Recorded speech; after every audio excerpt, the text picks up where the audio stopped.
New ইয়র্কের জ্যাকসনের থেকে আপনাদের সঙ্গে আছে আমি খালেদ মহিউদ্দিন। দীর্ঘদিন পরে বাংলাদেশে সত্যিকার একটি নির্বাচনের মুখোমুখি পুরো বাংলাদেশের জনগণ। কারা ক্ষমতায় আসছেন, কারা ক্ষমতায় আসছেন না তা নিয়ে যেমন আলোচনা চলছে, তেমনি চলছে জরিপ, তেমনি পাশাপাশি এটিও চিন্তা করা হচ্ছে যে এই যে এক মাসের ঠিক এক মাস সময় আছে, সেই এক মাসের মধ্যে কতটা নিরাপদ থাকবে বাংলাদেশ, ভোটের দিনেও আসলে কি হবে, নির্বাচন পরিচালনা কমিটি বা নির্বাচন যারা পরিচালনা করছেন তারাও কিভাবে আসলে এই নির্বাচনটা কি দেখছেন, এসব নিয়ে কথা বলার জন্য আমাদের সঙ্গে আজ রয়েছেন সংগঠক জনাব সার্জিস আলমের। জনাব সার্জিস আলম আমাদের সাথে কথা হয়েছে কিছুক্ষণ আগে, তিনি আমাদের সাথে যুক্ত হবেন সেটাও জানিয়েছেন। আমরা তার কাছে অপেক্ষা করছি, তিনি যখনই আমাদের সাথে যুক্ত হবেন তার সাথে আমরা আসলে আপনাদের যোগাযোগ করিয়ে দিব এবং আমরা তার সাথে কথা বলবো। আমাদের সাথে আরো থাকছেন সজীব ওয়াজেদ জয়, আপনাকে আমাদের অনুষ্ঠানে স্বাগত জানাই। আমি প্রথম প্রশ্ন নিয়ে একটু সজীব ওয়াজেদ জয় আপনার কাছে আসতে চাই। 12 তারিখে নির্বাচন, এই নির্বাচন নিয়ে কি আপনাদের মনে কোনো সংশয় আছে যে নির্বাচনটা হবে কি হবে না? আওয়ামী লীগকে বাদ দিয়ে আমাদের কোটি কোটি ভোটার আছে, তাদেরকে বাদ দিয়ে একটা নির্বাচন এটা কারো কাছেই গ্রহণযোগ্য হবে না। আমাদের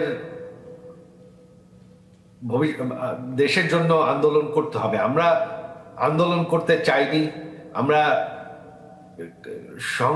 সংঘর্ষ চাই না, তবে আমাদেরকে কোনো দিকেই কোনো কি বলবো পথ দেওয়া হচ্ছে না। এখন আমাদের আন্দোলন ছাড়া আর কোনো উপায় নেই। বাংলাদেশের মানুষ এরকম একটা সাজানো নির্বাচন মানবে না। আজ হোক কাল হোক মানুষ রাস্তায় নেমে পড়বে, এটা তারা মানবে না। আমরা যেই শাটডাউন দেখেছি, বাংলাদেশের মানুষ সেটাকে রেসপন্ড করেছে। 13 তারিখে ঢাকা শহর সম্পূর্ণ বন্ধ ছিল, 16-17 তারিখে সারা দেশেই মানুষ বন্ধ রেখেছে। তিনি মানতে রাজি না। দেশের মানুষও এখন ভীষণ অসন্তুষ্ট। দেশে কোনো আইন শৃঙ্খলা নেই, অর্থনীতি একদম নেমে গেছে, দেশ একটা মৌলবাদী দেশ হয়ে যাচ্ছে। এটা কেউই পছন্দ করছে না। হ্যাঁ, অবশ্যই এই ইউনূস সরকার হচ্ছে পাকিস্তানির, তাদের সাথে হচ্ছে জামাতে ইসলাম, যারা বাংলাদেশকে কোনোদিন পাকিস্তান থেকে স্বাধীন হতে চায় না। তারা 71-এ জঙ্গি হিসাবে আমাদের বাঙালি 3 কোটি বাঙালিকে 30 লক্ষ বাঙালিকে তারা হত্যা করেছে।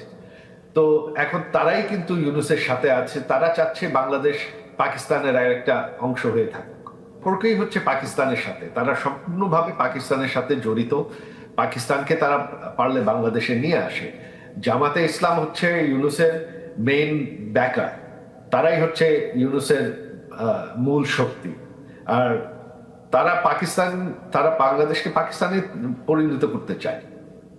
বাংলাদেশের মানুষ সাজানো নির্বাচন মানবে না। আর আওয়ামী লীগ সব থেকে বড় দল, সব থেকে পুরাতন দল। আওয়ামী লীগকে শেষ করা সম্ভব না। আজ হোক কাল হোক একদিন আওয়ামী লীগ ফিরে আসবে, এটা হবে। এখন তো বাংলাদেশ সরকার সম্পূর্ণ অবৈধ, এটা তো আমাদের সরকার না, এখানে তো বিশ্বাসের কোনো প্রশ্নই ওঠে না। তবে আওয়ামী লীগ এখন সম্পূর্ণভাবে ঐক্যবদ্ধ। আওয়ামী লীগ শুধু না, যত সেকুলার দলগুলো আছে তাদেরকে কিন্তু নির্বাচন থেকে বাদ দেওয়া হয়েছে। আওয়ামী লীগ কিন্তু শুধু না, একা নেই।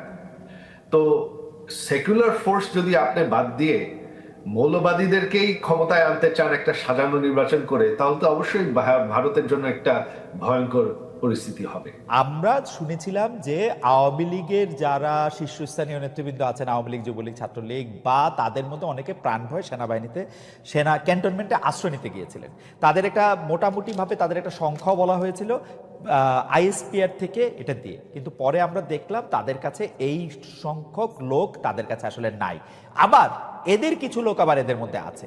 আমি সেজন্য জানতে চাইছিলাম যে আপনারা কি আসলে এই যে যাদেরকে ছেড়ে দেওয়া হলো, এমনকি শেখ হাসিনাকে যে বিদেশে চলে যেতে দেওয়া হলো পদত্যাগের পরে, এর জন্য কি আপনারা সেনাবাহিনীকে বা কাউকে আসলে দায়ী মনে করেন কিনা? আপনারা যে বিচারের কথা বলছেন, দেখেন দুইটা বড় বিষয় সার্জিস।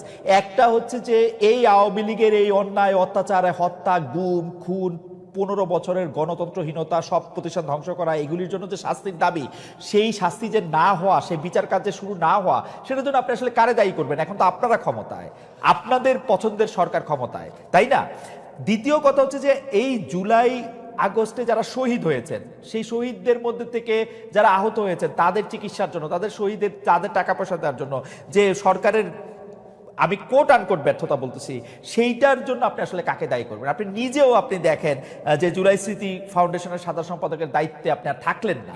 কারণ হচ্ছে যে এই পুরো ব্যাপারটা যদি আপনি বলেন, যেই দুইটা বিষয় নিয়ে আপনি আসলে দায়ী করতেছেন, যে আওয়ামী লীগের বিচার হচ্ছে না, শহীদদের বা আহতদের পাচ্ছে না, তার জন্য আপনি দায়ীটা করবেন কারে আসলে, নিজেরা ছাড়া? দেখুন, এই জায়গায় হচ্ছে না, যেখানে আমার নিজের দায় আছে, আমার নিজের দায়ও সেখানে স্বীকার করতে কোনো সমস্যা নেই। কিন্তু সবচেয়ে বড় কথা হচ্ছে, আমরা আমাদের জায়গা থেকে যে জিনিসটা মনে হয়েছে সেটা হচ্ছে, বর্তমানে অন্তর্বর্তীকালীন সরকারে খুব স্বাভাবিকভাবে যখন এখানে উপদেষ্টা নির্ধারণ করা হয়, বিভিন্ন দলের মতে, বিভিন্ন স্টেক হোল্ডারের সাজেশন দেওয়া হয়, সবাই সবার জায়গা থেকে এই যে মানুষগুলোর নাম সাজেশন করেছিল যারা এখন রয়েছে উপদেষ্টা পরিষদে, সবাইকে হয়তো এরকম মনে করা হয়েছিল যে এই মানুষগুলো তাদের জায়গায় স্ব কর্মক্ষেত্রে এই মানুষগুলো ভালো এবং তাদেরকে এখানে সাজেস্ট করা হয়।